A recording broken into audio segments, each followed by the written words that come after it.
Hey, my name is Brendan Miller, and today I would love to share with you what I believe is the most important character trait for worship leaders, and honestly, all leaders in general. There's a long list of important character traits, but I think at the top of the list for me is number one is humility. Good leaders will lead with humility.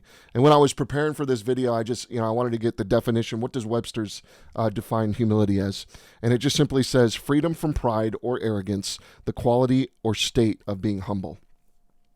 And man, you know what? You could take that and you could just simply go freedom from pride, and that would be a tremendous definition of humility.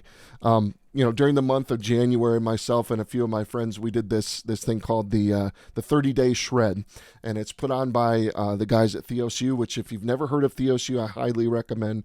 Their resources are fantastic for theology, just growing in your knowledge of who God is and what He's done for us, and being able to defend your faith. Just a lot of the hot button issues that go on in the church, they're fantastic. Highly recommend them. But during this 30-day shred, I've read the entire Bible probably throughout the course of my life, just never like this in one focused sitting.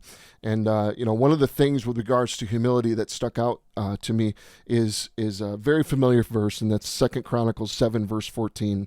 And it says, "If my people who are called by my name humble themselves, pray and seek my face and turn from their wicked ways, then I will hear from heaven, I will forgive their sin and heal their land."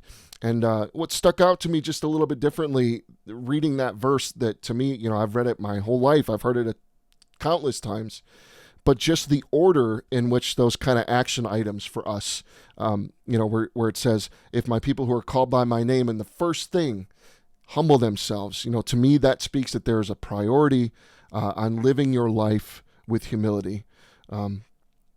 And man, back to the definition: freedom from pride. If you saw my last video, I mentioned that worship leaders, that we need to be the single most prepared person, that when we set foot on that platform every week, that we are as prepared spiritually and musically as we possibly can be. And how do we get to this place where we can do that consistently, but also with longevity? And that plays into humility with having the heart of a servant. And what does that mean? How do we exercise humility as worship leaders? And this is leadership in general. How do we exercise humility as leaders? And I wrote down just a few things.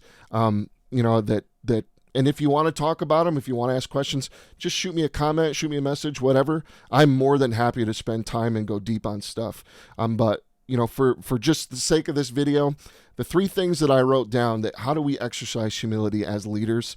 Number one, always be quick to apologize. And that sounds like a simple thing, and I think we can all say it is extremely difficult. And I'm going to tell you, always be quick to apologize, especially when you're wrong. But sometimes, more importantly, be quick to apologize even when you're not wrong. Because there are times in situations where a simple apology, man, that covers a multitude of wrongdoing. Trust me, I've seen it firsthand both ways, where apologies were given and situations were smoothed over, and apologies were not given, and it just not good stuff happened, and that's a bummer. And so always be quick to apologize. Always be quick to apologize. Two, and this is really, again, specifically geared toward worship leaders, but yes, leaders in general. But in this one, be open to suggestion, and whatever that means. If it's arrangement, if it's song selection, if it's who leads what. Because honestly, a lot of times, and I speak for myself, that I can get kind of stuck, tunnel vision, doing the same thing over and over and over again.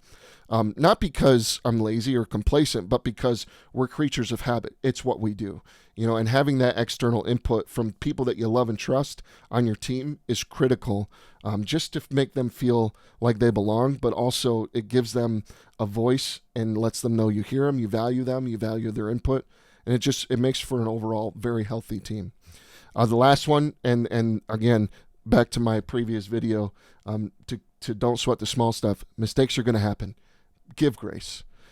Just keep that in mind. And man, I'm telling you, if you can learn that and really put that into practice, that is one thing that just people will see that and appreciate it. Are we going to get it right every time? Absolutely not.